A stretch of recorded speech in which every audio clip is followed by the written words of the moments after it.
Кампањата три пати мери, еднаш сечи, но никогаш не дискриминирај, почна од Штип.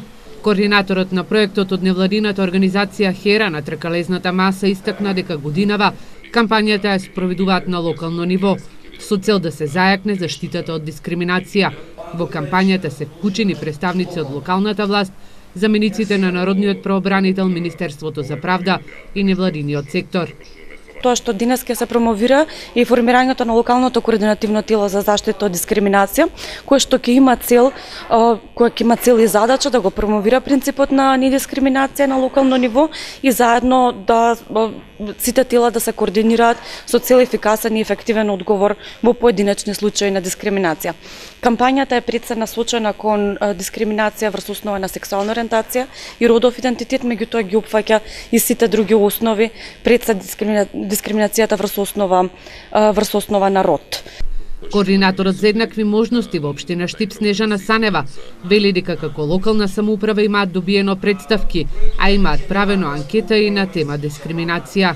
Ние немаме многу големо искуство околу такви случаи, затоа што едноставно граѓаните веројатно во нашата општина наоѓаат начини како да се справат со овој проблем, но во секој случај имавме пријави на случаи на жени кои што доаѓаат да пријават дека не им е продолжен договорот затоа што останале бремени.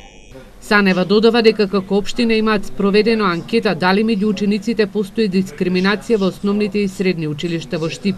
Резултатите од анкетата која е спроведена пред неколку години, како што вели Санева, покажале дека учениците ги имаат наведено социјалните разлики како причина за дискриминација.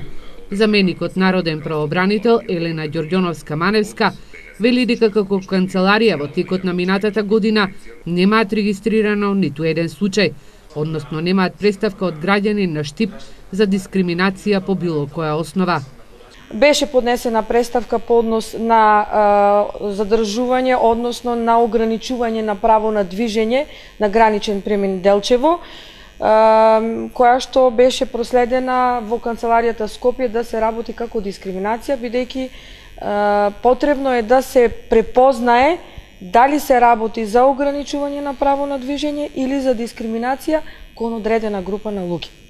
Кампањата, ако е вообичаено, не значи дека е праведно.